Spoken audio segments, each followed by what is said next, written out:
चिदाकाश लीला ललित चिन्मय प्रेम प्रकाश श्रीहर्षण हिया लीला विमला रामचरित रसरास श्री गौरदेव आराध्य की अंतःलीला भाष प्रेम प्रदायिनी रस भरी मृदुला कहत रसास मृदुला कहत रसास।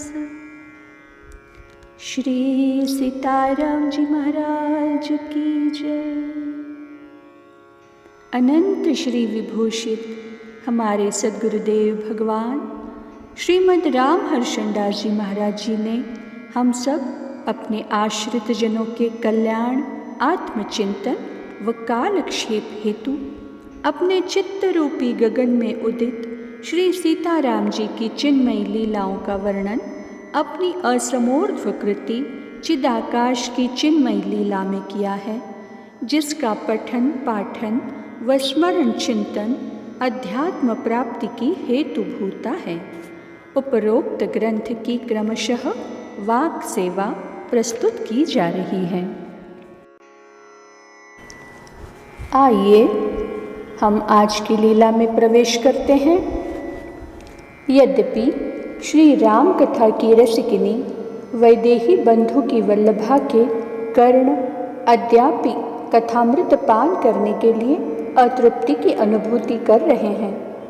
नत शिर एवं कर संपुट के पुरुषकार से अपनी कामना की पूर्ति में पूर्ण प्रयत्नशील हैं, तथापि अपने प्राणवल्लभ की इच्छा अपनी प्रियतमा के मधुर मधुर वाणी से रामचरित्र श्रवण करने की है। जानकर श्री श्रीधर कुमारी श्रोता के आसन में आज न बैठकर वक्ता के आसन को सुशोभित करेंगी। क्यों चित्र ठीक है ना? आप श्री की वाणी में सदा प्रियता, सरसता, सत्यता, परहितपरता, उदारता, गंभीरता के साथ राम रस रसिकता की पूर्ण धवल धारा उसी प्रकार प्रवहमान रहती है जैसे अक्षय जल स्रोत से जल की। चित्रा ने कहा, प्राणेश्वर, आर्य नारी का परम सौभाग्य एवं सहज सुख यह है कि वह अपने पति परमेश्वर के मुखाम्भोज को विकसित करने वाली सेवा में सदा संलीन रहे, सजगता के साथ। इसके विपरीत आचरण नारी को आपत्ति के गर्त में डालकर उससे निकालने का प्रयत्न कभी नहीं करते।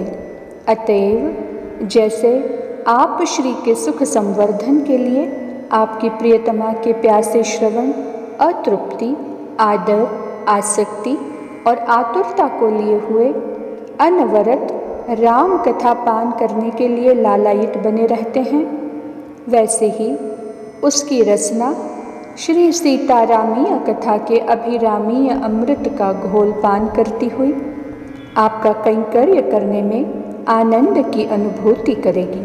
यह उसका सौभाग्य है। भगवत रस के रसिक आप श्री के श्रवण अभी तक आप ही की मुख विनिश्रिता वाणी के माध्यम से राम कथा सुनते रहे। अब आपसे अभिन्न अपनी सहचरी सेविका के मुख से श्रवण करने की कामना ने उनको वरण किया है।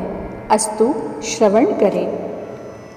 बिड़ावन नरेश महाराज श्रीधर की कुमारी सिद्धि जब परम भागवत क्षात्र धर्म निष्णात मिथिलेश कुमार की अनन्या मन से बन गई थी, तब उनको पति रूप में प्राप्त करने की इच्छा से अभिभूत वह श्री महालक्ष्मी जी की उपासना त्रिकरण त्रिकाल करने लगी थी।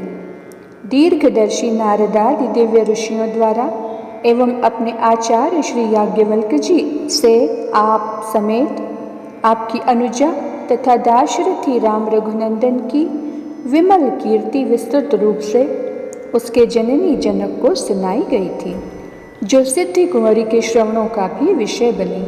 पश्चात निमिकुल के आचार्य श्री ने हस्तरेखा देखकर यह भी कहा था कि यह एक दिन मेरी शिष्य वधू बनेगी।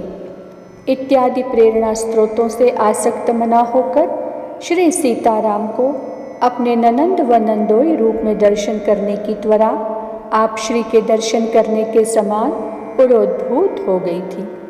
दिन में न भूख न रात्रि को निद्रा, चित्त में चैन नहीं, मन में मौन नहीं, बुद्धि में अन्य विमर्श नहीं और अहम में अहमता नहीं। आत्मा तो आपकी अनन्या दासी बन ही चुकी थी।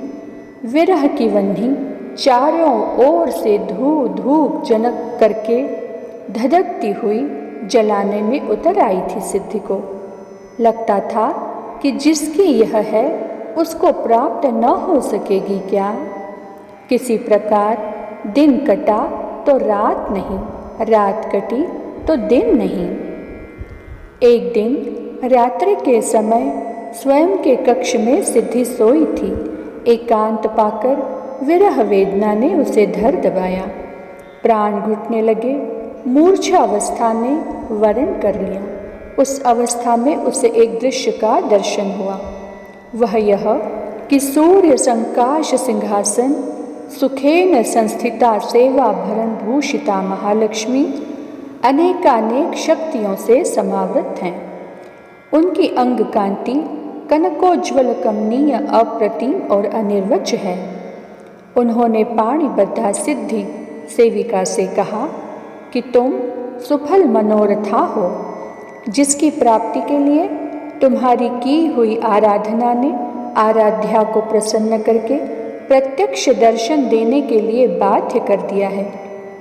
परब्रह्म पुरुषोत्तम भगवान राम की वह सहज स्वरूपा कल्याण गुण गणार्णवा सर्वशक्ति संपन्ना सीता मेरा ही आदि स्वरूप है। ऐसा कहने के पश्चात महालक्ष्मी का दर्शन अपनी सर्वस्वा सीता के साक्षात रूप में होने लगा। प्रणिपात करने पर हृदय से लेकर देवी ने कहा कि तुम मेरी सदा की भाभी हो। इतने ही में दृश्य परिवर्तन हुआ और आप दोनों शाल भाम का दर्शन होने लगा। श्रीधर कुमारी संकुचित मुद्रा में ही दर्शन कर अपने को कृतार्थ मानने लगी। सीता स्वरूपिणी देवी ने कहा कि ये तुम्हारे प्राणपति परमेश्वर हैं और ये नंदोई हैं। सेविका को संकोच के कारण खुली आंखों से अब जैसा आप दोनों का दर्शन दुर्लभ रहा, पर निम्न नयना होकर भी रूप माधुरी की मिठास पाने से उसके लालची लोचन वंचित ना रहे। मूर्ति त्रय की कृपा के साक्षात दर्शन ने सिद्धि को सिद्ध सिंहासन पर बैठा दिया है तथा सदा सदा के लिए अमृत बनाकर उसका स्वाद लेने की योग्यता भी प्रदान कर दी है। हे मातृवरदे, आपकी जय हो कहकर प्रणाम करने के पश्चात दृश्य अदृश्य में अंतर्हित हो गया। मूर्छावस्था से भी उस बेचारी वियोगिनी का वियोग हो गया, किंतु गत स्थिति में किए हुए मूर्ति त्रय के दिव्य दर्शन की वारी ने विरह वंधी में झुलसने से उसको बाल बाल बचा लिया था। आज महालक्ष्मी के कृपा वैभव का चमत्कार पूर्ण प्रसाद का साक्षात दर्शन प्राप्त कर सुफल मनोरथा होकर सिद्धि सर्वस्व पा गई है। सुंदर सुगंधित शरीर वाली सुर सुंदरियाँ भी उसके भूरि भाग्य को देखकर स्वयं को कोसने लगी हैं। उपर्युक्त मूर्ति त्रय की भावानुसार प्राप्ति सिद्धि के किसी अनुष्ठान का परिपाक नहीं है, अपितु परम प्राप्य की प्राप्ति प्राप्य की अहेतुकी अनुकंपा का प्रत्यक्ष प्रमाण है।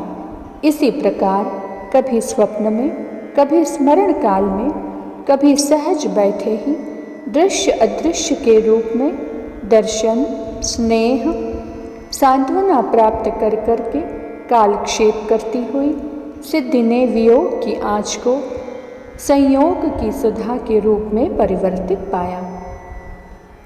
उसकी नाव विरह सागर और भव सागर दोनों को पार कर बिना प्रयास किनारे लग गई।